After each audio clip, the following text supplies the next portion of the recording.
नमस्कार दोस्तों, मैं सर्वेश यादव। स्वागत है आपका अपने चैनल पर। आज हम बात करने जा रहे हैं एक ऐसे शख्स की जिसने दिल्ली की सड़कों को अपने खौफ का अड्डा बना दिया था।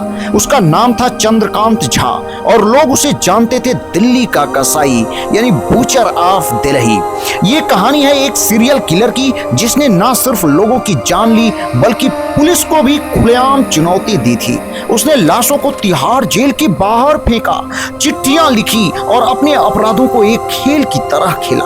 तो क्या आप तैयार हैं इस डरावनी और रहस्यमयी कहानी को सुनने के लिए? अगर हाँ तो वीडियो को लाइक करें, चैनल को सब्सक्राइब करें और बेल आइकन को दबाना न भूलें।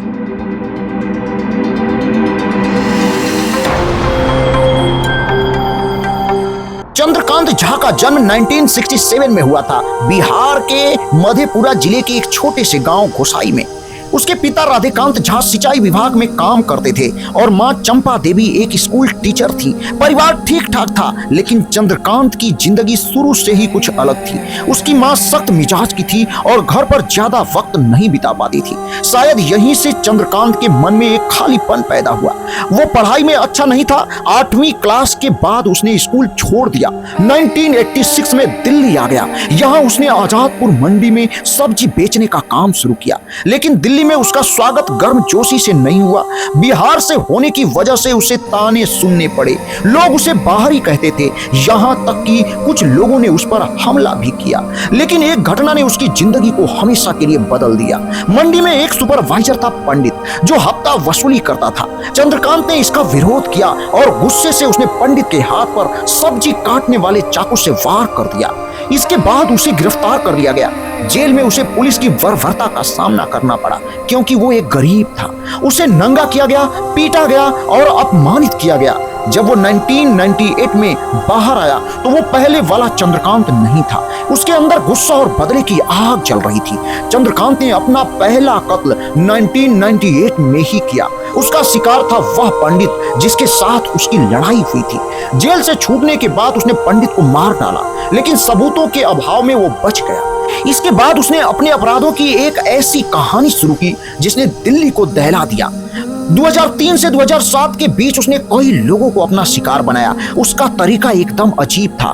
वो बिहार और यूपी से आए मजदूरों से दोस्ती करता था, उन्हें नौकरी दिलाने या खाना पीना देने का वादा करता था। लेकिन अगर उसे उनके व्यवहार में कोई कमी दिखती, जैसे झूठ बोलना, शराब पीना या मांस खाना, तो वो उन्हें सजा देता था, और वो सजा थी मौत। वो अपने शिकार को अपने घर बुलाता, उन्हें बांधता और फिर गला घोंटकर मार डालता। इसके बाद वो लाशों के टुकड़े करता और उन्हें दिल्ली के अलग अलग हिस्सों में फेंक देता। लेकिन उसकी सबसे बड़ी पहचान थी तिहाड़ जेल के बाहर लाशों को रखना। वो पुलिस को चिट्ठियां लिखता जिसमें गालियां होती थी और चुनौती होती थी कि मुझे पकड़ कर दिखाओ। एक बार उसने लिखा, तुम लोग मुझे पैदा करने वाले हो, तुम्हारी वजह से मैं कातिल बना, अब मुझे रोक कर दिखाओ। उसकी सनक ऐसी थी कि वो लाशों के सिर को यमुना नदी में फेंक देता था, ये सोचकर कि उनकी आत्मा को मोक्ष मिलेगा। अब बात करते हैं चंद्रकांत के कुछ बड़े कदमों की। 20 अक्टूबर 2006 को पुलिस को एक फोन आया। कॉलर ने कहा, तिहाड़ जेल के गेट नंबर 3 के पास जाकर देखो, मैंने कुछ छोड़ा है। जब पुलिस वहां पहुंची तो उन्हें एक फल की टोकरी में एक लाश मिली, बिना सिर के। साथ में एक चिट्ठी थी जिसमें पुलिस को गालियां दी थी। इसके बाद अप्रैल 2007 में उसने उपेंद्र नाम के एक शख्स को मारा, क्योंकि वो अपने दोस्त की बेटी से अफेयर में था। उसने उपेंद्र के शरीर के टुकड़े किए और 30,000 कोर्ट के बाहर फेंक दिया। फिर मई 2006 में दिलीप नाम का शख्स उसका शिकार बना, क्योंकि वो नॉनवेज खाता था। इस बार भी लाश तिहाड़ जेल के बाहर मिली। पुलिस अब हरकत में आई। उन्हें एक पुराना रिकॉर्ड मिला जिसमें चंद्रकांत का नाम था। एक डॉक्टर के जरिए पुलिस ने उसकी लोकेशन ट्रेस की। वो अलीपुर में अपने बच्चों के साथ हलवा खा रहा था। जब पुलिस ने उसे धर दबोचा 20 मई 2007 को चंद्रकांत की गिरफ्तारी हुई। पूछताछ में उसने अपने सारे अपराध कबूल कर लिए। उसने कहा कि उसने कम से कम 18 लोगों को मारा, लेकिन कुछ का मानना है कि ये संख्या 40 से भी ज्यादा हो सकती है। चंद्रकांत को कोर्ट में पेश किया गया। फरवरी 2013 में उसे 3 हत्याओं का दोषी पाया गया। जज ने कहा यह अपराध बेहद क्रूर और शैतानी है। उसे पहले फांसी की सजा सुनाई गई, लेकिन बाद में इसे उम्र कैद में बदल दिया गया। आज वो तिहाड़ जेल में है, वही जेल जिसके बाहर वो लाशें फेंकता था। लेकिन सवाल यह है कि चंद्रकांत ऐसा क्यों बना? कुछ लोग कहते हैं कि उसकी परवरिश में कमी थी, उसकी मां से नाराजगी, पुलिस की बर्बरता और दिल्ली में बाहरी होने का दर्द, ये सब उसके दिमाग में जहर बनकर भरा। वो खुद को सही मानता था, उसके लिए कत्ल करना एक सजा थी। जब वो गलत लोगों को देता था तो उसके गांव वालों ने बताया कि बचपन से ही वो झूठ बोलने वालों से नफरत करता था। कुछ का कहना था कि उसने अपने गांव में भी कई लोगों को मारा था। क्या वो सच में पागल था या ये समाज की नाकामी थी? ये सवाल आज भी अनसुलझा है।